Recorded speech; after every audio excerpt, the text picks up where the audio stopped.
This is my meter. This is to check continuity. Right now it's showing open.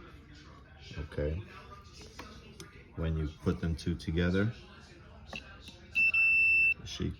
that's telling me that there's continuity in this chain. Okay, so to test something like your heating element, you're gonna take one, you're gonna put one lead here, then you're gonna touch the other one. See, this is a good thermal fuse, okay, because it's showing me continuity.